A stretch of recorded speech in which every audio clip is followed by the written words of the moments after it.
Bien, bueno. Ahí sí voy a comenzar con la clase, así cuando la tengo acá.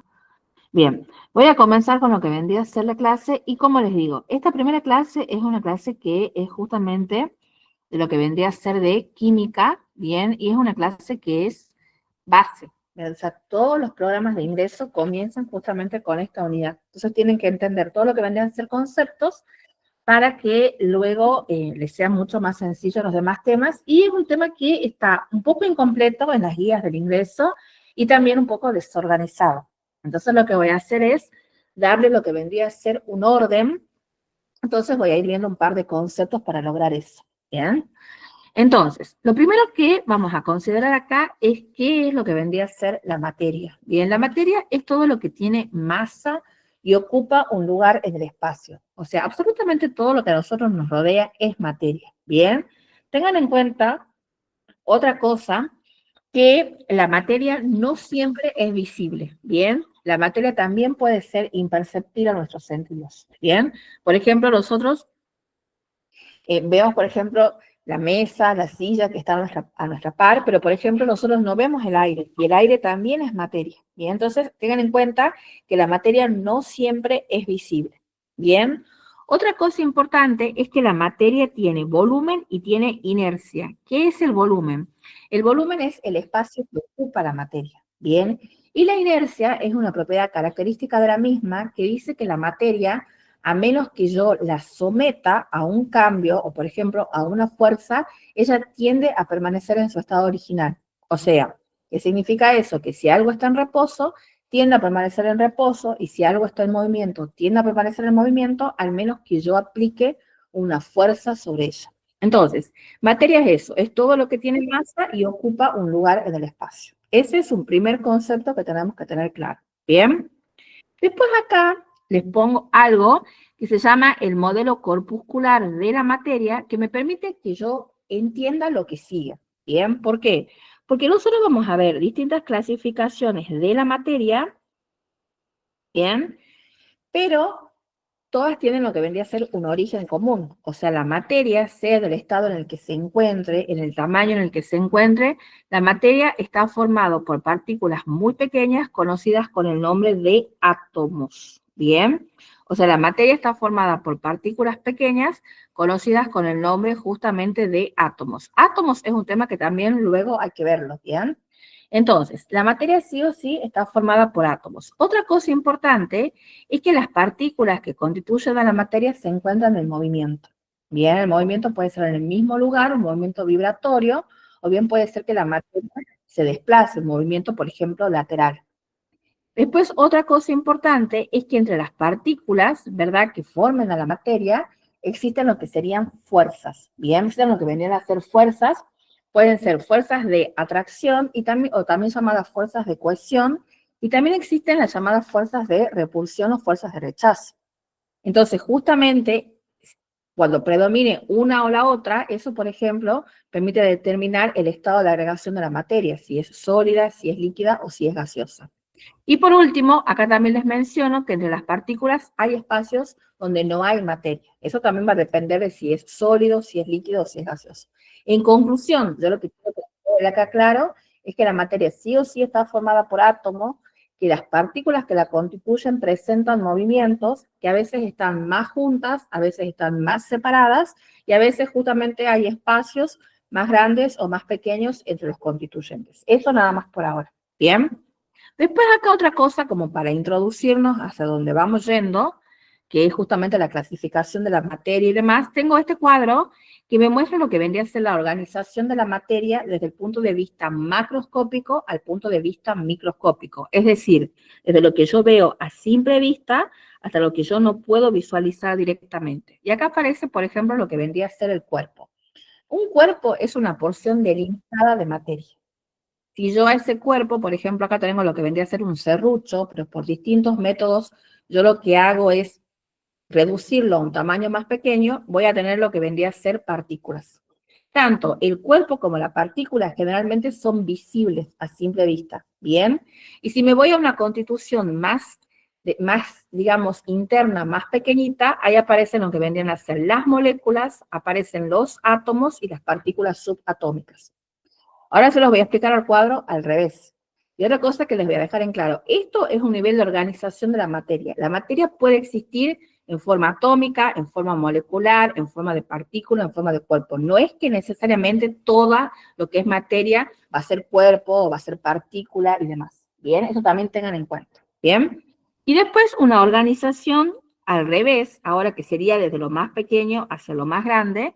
¿Qué es lo que sucede? Yo les decía recién que toda la materia está formada por qué cosa? Por partículas muy pequeñas, que son ¿quiénes? Que son los átomos, ¿bien? Y los átomos están representados por los símbolos químicos de los elementos, porque en realidad los elementos químicos de la tabla periódica están formados por millones y millones de átomos, ¿bien? Entonces, al átomo, ¿cómo lo represento? Lo represento así con el símbolo químico, por ejemplo, carbono, hidrógeno, oxígeno. Si bien eso se representa al mol de átomo, ahora yo digo, eso me representa el átomo. Luego tendremos tiempo de explicar lo de mol y todas esas cuestiones. ¿Bien? Antes que se forme lo que vendría a ser el átomo, que es la mínima, o sea, la mínima unidad de la materia, están las partículas subatómicas. ¿Quiénes son las partículas subatómicas? Los protones con carga positiva, los electrones con carga negativa y los neutrones. Ellos forman al átomo. ¿Bien? Luego, lo que también sucede es que el átomo lo que hace es unirse. Los átomos se unen entre ellos. Cuando se unen dos o más átomos, forman el siguiente nivel, que sería, por ejemplo, la molécula. Supongamos molécula de agua. Bien, y a partir de ahí sí comienzan lo que vienen a ser niveles superiores como partícula y cuerpo. Yo acá solamente quiero dejarles la diferencia de cuándo es un átomo, cuándo es una molécula, que quede bien claro que el átomo es la mínima unidad de la materia, pero eso es algo que luego lo vamos a desarrollar en la clase de átomo. Ahora es como para comentarlo, para que lo que hablemos tenga un sentido. Bien, y ahora sí me voy a lo que vendría a ser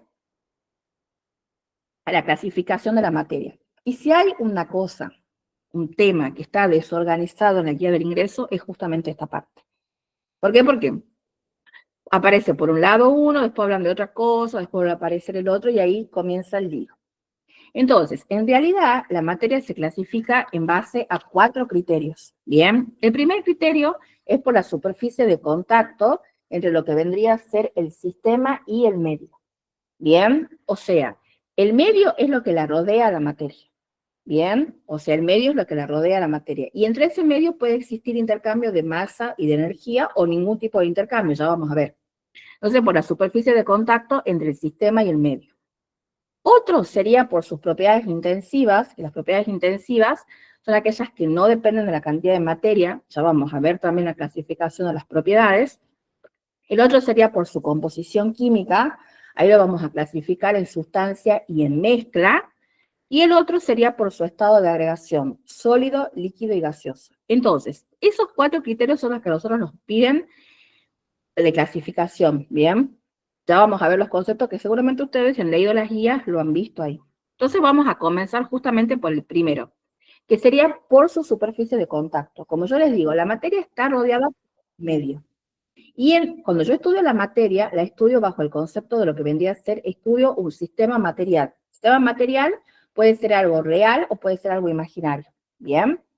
Pero acá lo que me interesa a mí es si el sistema material tiene, cuál es su relación con el medio que la rodea. Entonces, si por ejemplo el sistema intercambia materia y energía con el medio que lo rodea, decimos que el sistema es de tipo abierto. Si solamente intercambia energía, se dice que el sistema es sellado. Y si no hace ningún tipo de intercambio, se dice que el sistema es aislado. Entonces, tengan en cuenta que por superficie de contacto, ¿qué criterio me va a ayudar a mí a determinar el tipo de sistema, si hay o no intercambio? Bien, entonces acá justamente tenemos lo que vendría a ser, esto es lo que vendría a ser un sistema abierto. Ven, por ejemplo, un vaso con agua, un sistema abierto, con el medio hay un intercambio de masa y energía. Y el principal ejemplo que a nosotros nos interesa es ¿quién? Es el cuerpo humano. El cuerpo humano se comporta como un sistema abierto que intercambia materia y energía con su entorno. Bien. Luego tengo el sistema sellado, ven, por ejemplo, tengo el mismo vaso, pero ahora está tapado, hay solamente intercambio de energía.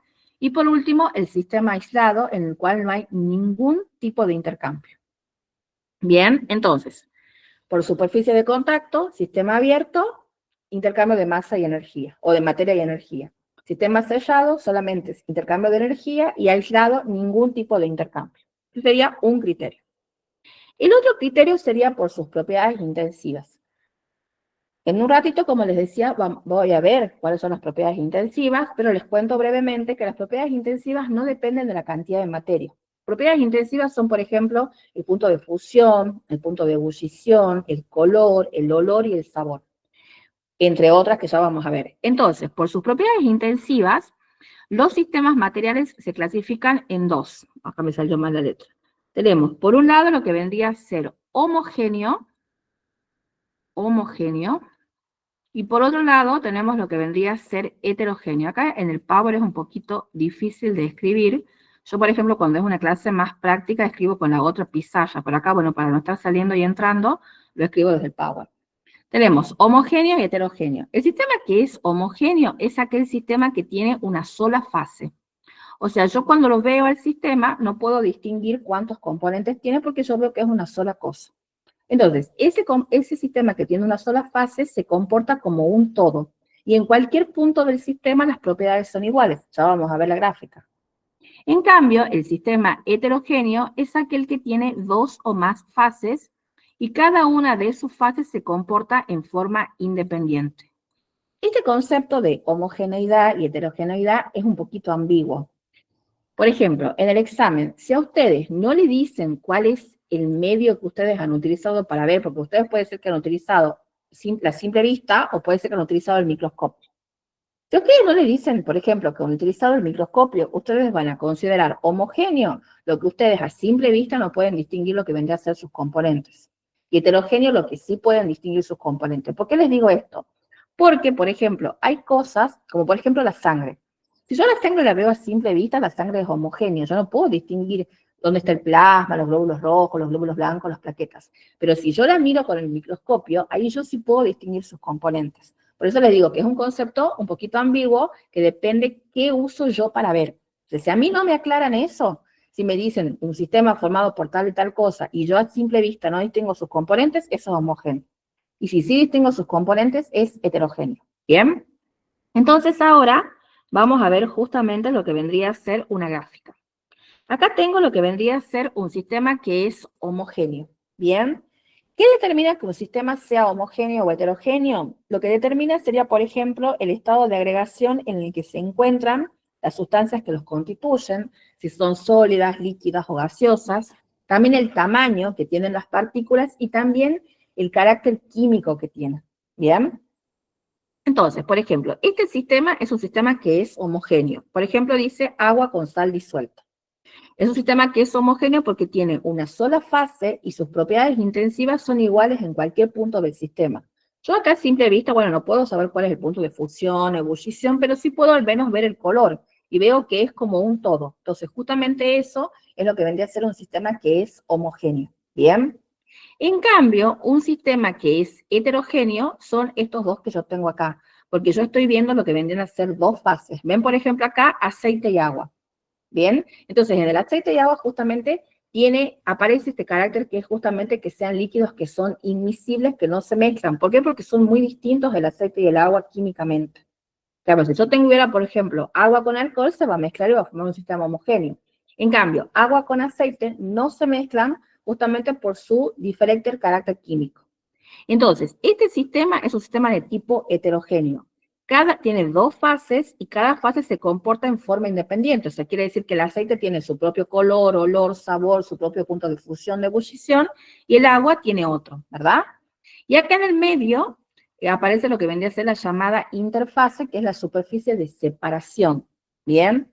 A la par, tengo otro sistema heterogéneo, tengo agua en estado líquido y agua en estado sólido. ¿Bien? También tengo una superficie de interfase, también tengo dos fases, pero ¿qué pasa? Miren lo que dice acá. Dos fases, sólida y líquida, un componente agua. Eso me lleva a mí a una conclusión. El sistema heterogéneo es aquel que tiene dos o más fases, pero no tiene que tener sí o sí dos o más componentes.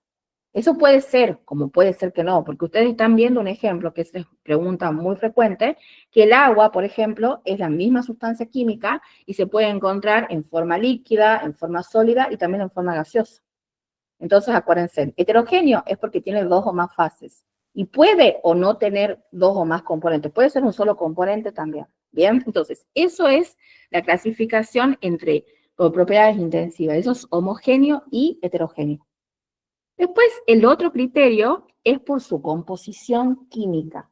Y por su composición química, acá lo vamos a clasificar en sustancia pura y en mezcla. Bien, la sustancia pura es aquella que tiene una composición fija. O sea, para que nos recordemos, que tiene siempre la misma masa. Bien, si bien después cuando ustedes vean la parte de los elementos químicos, van a ver, por ejemplo, el concepto de isótopo y todo eso, en los cuales puede haber variaciones en la masa, acá eso a nosotros no nos interesa en este tema. Lo que me interesa a mí que, por ejemplo, los elementos químicos que están en la tabla periódica, ellos son sustancia pura. ¿Por qué? Porque tienen una masa que es constante. Por ejemplo, oxígeno 16 gramos, cloro 35,4, sodio 23 gramos, eso es una sustancia pura. Entonces, y después tengo lo que vendría a ser otro, que sería el compuesto. Sustancia pura, como les digo, tiene una composición fija. Por ejemplo, un elemento o un compuesto. ¿Qué son los compuestos? Los que resultan de lo que vendría a ser justamente lo que vendría a ser la combinación de los elementos me da origen a los compuestos. Por ejemplo, agua. Todos conocemos la molécula de agua, ¿verdad? Agua, 2 hidrógenos, 1 oxígeno. Esto es un compuesto, tiene una composición definida. No es que de un otro día el agua tiene otra fórmula, no, no. Y siempre tiene la misma masa que es 18 gramos. Entonces, todos los compuestos que ustedes ven en inorgánica, todos ellos son sustancias puras porque tienen una composición que es definida. Entonces, elemento y compuesto, composición definida. En cambio, la mezcla tiene lo que vendría a ser una composición que es variable.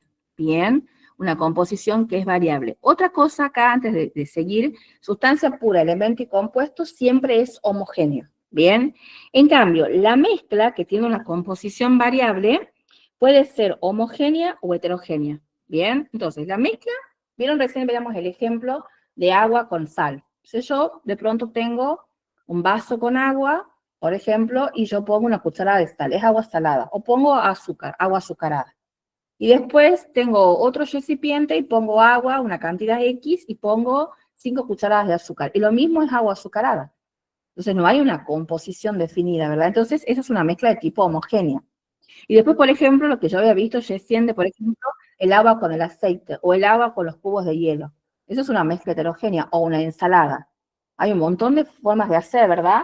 No hay una cantidad exacta que tiene que ser sí o sí. Bueno, todo eso justamente es lo que vendría a ser una mezcla, porque la mezcla tiene una composición que es variable. Esa es la diferencia. Entonces, sustancia pura, composición fija, ¿verdad? Elemento y compuesto. El elemento también se conoce como sustancia simple, ¿bien? Y la mezcla puede ser homogénea o puede ser heterogénea. Y por último, tenemos lo que, bueno, acá, yo les dejo acá como esta info, porque en realidad estos de elementos luego lo voy a ir a ver, pero en otro tema. Los elementos, ellos por métodos químicos no se pueden descomponer en forma más sencilla. Eso es lo que quiero que les quede claro acá. En cambio, el compuesto sí. Entonces, supongamos yo les he dado el ejemplo del agua, ¿verdad? Entonces, esta es la molécula de agua. Por una reacción química, la misma se puede transformar en hidrógeno y se puede transformar en oxígeno. Bien, por ejemplo, acá yo le puse lo que vendrían a ser unos numeritos. Bien acá, esto que son los coeficientes. También le puse un 2 al hidrógeno y un 2 al oxígeno. Eso le pongo en realidad porque ellos se encuentran en forma molecular, que es otra cosa que luego lo vamos a ver. Acá lo dejo para que ustedes, yo lo único que quiero que ustedes tengan en cuenta que los compuestos se pueden descomponer en los elementos que los constituyen. Bien, eso nada más quiero que les quede claro ahora. Y después, acá tenemos lo que vendría a ser, en el caso de la mezcla homogénea, que acabamos de ver que las mezclas tienen composición variable, el ejemplo más importante que nosotros tenemos es justamente la solución química. Bien, la solución química es una mezcla homogénea. Entonces, la solución tiene dos componentes. Tiene, por un lado, lo que vendría a ser el soluto, que es la sustancia que se encuentra en menor cantidad, que puede ser sólida, líquido o gaseosa, y luego tengo lo que vendría a ser el solvente, que es el que se encuentra en mayor cantidad, que también puede ser sólido, líquido y gaseoso, y es el que determina el carácter de la mezcla. Yo recién les di un ejemplo, por ejemplo, de mezcla homogénea, les di, por ejemplo, agua con sal, o sea, que era un líquido con un sólido. Pero también puede existir de otras maneras, ¿bien? O sea, el que va a dar lo que vendría a ser el estado de agregación en el que se encuentra la solución es el solvente, porque es el que está en mayor cantidad. Entonces, ven, las mezclas homogéneas pueden ser sólidas, pueden ser líquidas o pueden ser gaseosas. Eso lo únicamente quiero que les quede en cuenta acá. Que si bien yo les doy un ejemplo de sólido en líquido, pero puede existir en los tres estados de agregación. ¿Bien? Bueno, y después acá de la mezcla heterogénea no voy a ahondar nada. Este cuadrito lo saqué de Google. Y acá justamente lo que marca es lo que ya hemos trabajado, ¿ven? Materia, sustancia pura, ¿quién podían ser? Los elementos químicos, que yo les decía también se llaman sustancias simples, o los compuestos, que resultan de la combinación de los elementos. Y luego, las mezclas que tienen composición variable, acá tenemos las mezclas homogéneas y las mezclas heterogéneas. Bien, ya está eso. Bueno, ahora vamos a ver el último criterio de clasificación. Y el último criterio de clasificación es lo que vendría a ser el estado sólido, líquido y gaseoso. Ese sería el último criterio de clasificación, en este caso, para la materia. Bien, entonces acá yo tengo una gráfica. Miren, si ustedes se fijan, acá tengo sólido, líquido, gaseoso. Acá tengo plasma, que sería un cuarto estado. Y acá, si ustedes se fijan allí, estoy viendo que la temperatura o la energía es la que produce justamente lo que vendría a ser los cambios. Por ejemplo, que el agua pase de estado sólido a líquido y de líquido a vapor, tiene que ver con qué cosa, que aunque aumenta la temperatura y aumenta la energía cinética de sus moléculas, se mueven más, se separan y cambian el estado. Y después al revés. Si luego pasa, por ejemplo, de gas a líquido y sólido, es porque la temperatura disminuye. Eso significa esa gráfica. Disculpen. Ahora vamos a ver las características. En el caso del sólido, miren acá, el sólido es bastante ordenado. Miren que yo les decía al comienzo que el estado de agregación depende de qué fuerzas interactúan o qué fuerzas predominan. Entonces, en el estado sólido predominan las fuerzas de cohesión. Las moléculas están muy juntas entre sí. Hay un orden, ¿verdad? Otra cosa que tiene el estado sólido es que las moléculas, ellas no se pueden desplazar. Sí presentan un movimiento en el mismo lugar, que es el movimiento de tipo vibratorio. Otra cosa importante es que el sólido tiene forma propia. Por ejemplo, acá tenemos una forma de un cubo, forma propia. Y también tiene un volumen que es constante. Acuérdense que el volumen es el espacio que ocupaba algo. Entonces el volumen es constante. Eso lo caracteriza el sólido. El sólido es ordenado, tiene forma propia, volumen constante y predominan las fuerzas de cohesión, las fuerzas de unión. ¿Bien? En cambio, acá a la par tengo al líquido y al gas. ¿Ven? Y el líquido y el gas, esos adoptan la forma del recipiente que los contiene. ¿Ven? Adoptan la forma del recipiente que los contiene. En el caso del líquido, el líquido, o sea, no es tan ordenado como el sólido, pero tampoco tan desordenado como el gas. Es un estado intermedio.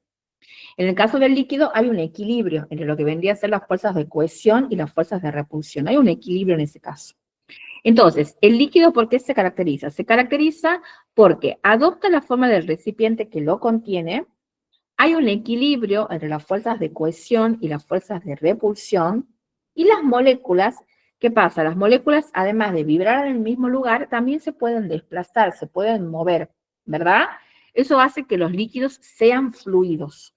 Bien, los líquidos son fluidos por ese caso. Entonces, líquidos tienen volumen constante, no tienen forma propia, adoptan la forma del recipiente que los contiene. Hay un equilibrio entre las fuerzas de cohesión y las fuerzas de repulsión. ¿Bien? Y después acá tenemos lo que vendría a ser los gases. En el caso de los gases, miren acá, ellos tampoco tienen forma propia, sino que adoptan la forma del recipiente que los contiene. Predominan las fuerzas de rechazo, las fuerzas de repulsión. El gas, el estado gaseoso, es un estado totalmente de desorden. O sea, de pronto, si yo lo dejaría, ven que acá ustedes están viendo que están escapando las moléculas. Si yo lo dejo ahí sin poner ningún atajo, las moléculas escapan y escapan, porque la tendencia justamente es estar lo más separadas posibles. ¿Bien? Es lo más separadas posibles. Entonces, ¿qué es lo que sucede? A diferencia de los líquidos y los sólidos, el volumen, que es el espacio que ocupa el gas, sí se puede modificar. Y se modifica fundamentalmente por cambios en la presión. Y esa característica de los gases, de que ellos pueden modificar, lo que vendría a ser su volumen por acción de la presión, significa que los gases son comprensibles. Comprensibles. Eso significa que modifican lo que vendría a ser su volumen por acción de qué cosa, fundamentalmente por acción de la presión. Bien, eso significa que son comprensibles. Entonces ustedes acuérdense, los gases son fluidos. Ellos no tienen forma propia, adoptan la forma del recipiente que los contiene, predominan las fuerzas de rechazo y tienen una característica muy importante, que son comprensibles. Es decir, que la presión puede modificar lo que vendría a ser su volumen. O sea, puede aumentarlo, o sea, expandirlo, o bien puede reducirlo. ¿Bien? Bueno, esa sería la diferencia. Y después acá a la par tengo lo que vendría a ser el plasma. El plasma es un estado también gaseoso, pero acá si ustedes visualizan tiene signos positivos y negativos. Quiere decir que es ionizado, ¿bien? Entonces, que sea ionizado, vieron que acá, por ejemplo, aparece una imagen del sistema solar. ¿Por qué? Porque en realidad ese estado de plasma existe a temperaturas mucho más altas que las que nosotros estamos acostumbrados acá en la Tierra. O sea que existen en otros niveles justamente del sistema solar. ¿Por qué? Porque son otros tipos de temperatura, otros tipos de presiones y demás, y es un gas ionizado. Entonces, ahí tenemos ya todos los criterios de clasificación. Bien. Bueno, acá tengo un cuadro que simplemente marca todo lo que ya hemos visto. Acá también otro cuadro que marca eso. Bueno, acá le dejo esto está en el apunte para que luego lo repasen y demás. Y después acá simplemente esto lo que hace es un cuadro que también lo saqué de internet, que me gustó, que clasifica la materia en homogénea y heterogénea. Entonces, homogénea, ¿quiénes eran? Las sustancias puras, los elementos, los compuestos y las soluciones químicas también llamadas disoluciones. Mientras que materia heterogénea pueden ser, por ejemplo, los suspensiones, las emulsiones, los coloides. Bien, que luego vamos a analizar eso. Bien, ya está. Bueno, otra cosa que nosotros también vamos otra cosa importante que también nos preguntan son las propiedades de la materia. Bien, acá también se arma un poquito de lío en la guía, pero este sería lo correcto. Esta es la clasificación. Las propiedades de la materia pueden ser intrínsecas o generales, que son comunes a toda la materia en sí, o sea que no la distinguen a la materia. Y luego las intrínsecas o específicas que distinguen a la materia. Vieron que yo, por ejemplo, les decía el caso del agua. Por ejemplo, el agua es inodora, incolora, insípida, punto de ebullición 100 grados centígrados. Esas son propiedades intrínsecas o específicas del agua. Las propiedades que son intrínsecas pueden ser de dos tipos, pueden ser físicas o pueden ser químicas. Las que son físicas, ya vamos a revisar igual, yo les voy comentando, son aquellas propiedades que yo al medirlas no altero la composición de la materia. Todos sabemos que el punto de ebullición del agua es 100 grados centígrados. Supongamos que yo quiero comprobar eso, tengo agua, pongo a hervir el agua, ¿y qué pasa? Llega a 100 grados centígrados y sigue siendo agua. Eso es una propiedad física. En cambio, una propiedad química es aquella que sí altera la composición de la materia. Supongamos, yo quiero saber si este papel, por ejemplo, arde con este combustible que yo tengo acá. Y si realmente el papel arde con el combustible que yo tengo acá, ¿cómo me voy a enterar? Porque el papel va a arder, se va a quemar, ¿y qué pasa? Va a ser totalmente diferente al que yo tenía justamente al inicio. Entonces, justamente la propiedad química es aquella en la que sí hay lo que vendría a ser una alteración de la materia. Y al mismo tiempo, la propiedad física la vamos a clasificar en intensiva y extensiva. Ya vamos a ir a detallar. Entonces, las propiedades intrínsecas o específicas pueden ser físicas o pueden ser químicas, y las físicas pueden ser intensivas o extensivas. Vamos a ir a ver ahora. Estas que yo puse acá son las propiedades generales, que en realidad son conceptos que les dejo. Ven, por ejemplo, masa, cantidad de materia que tiene un cuerpo. La masa es distinta del peso, tengan en cuenta eso. Ya eso luego lo vemos en unidades. Entonces, supongamos yo tengo un cuerpo. Supongamos yo tengo este cuerpo, bueno, seré un poco chueco, que tiene masa M. Esa es la masa, es la cantidad de materia que tiene el cuerpo. Sobre él, la masa, el cuerpo este, se ejerce lo que vendría a ser la acción de la gravedad, aceleración de la gravedad, y eso me determina lo que vendría a ser el peso. O sea que la masa es solamente la cantidad de materia. El peso es esa cantidad de materia por la gravedad. Bien, yo simplemente les quiero marcar la diferencia. porque esta parte únicamente sería una parte más bien conceptual. ¿Bien? Bueno, sigamos con... Esto acá le puse un par de conceptos nada más como para que quede claro cuáles son propiedades extrínsecas y demás. Volumen, ya sabemos que es el espacio que ocupaba la materia. Forma, ¿qué habíamos visto? Por ejemplo, el único que tiene forma propia. La forma es la estructura que presenta. O sea, el único que tiene forma propia es el sólido. El líquido y el gas adoptaban la forma del recipiente que los contenía. Peso, recién acabo de decirles que es la masa por la gravedad. Inercia, le dije al inicio de la clase que era una tendencia a mantenerse en el estado. El que estaba en reposo tendía a estar en reposo y el que estaba en movimiento tendía a estar en movimiento, al menos que yo aplique una fuerza que haga que eso cambie. Bien, porosidad, cuando a veces presenta espacios o huecos la materia. Elasticidad, algunos sistemas materiales pueden modificar su longitud porque yo aplico una fuerza y luego cuando la fuerza cesa vuelven a su tamaño. Y impenetrabilidad, que es justamente que el lugar ocupado por un cuerpo no puede ser ocupado por otro. Simplemente son conceptitos esos nada más. Esas eran las extrínsecas o generales, comunes a la materia en sí. Y luego tengo las intrínsecas o específicas que van a caracterizar a la materia.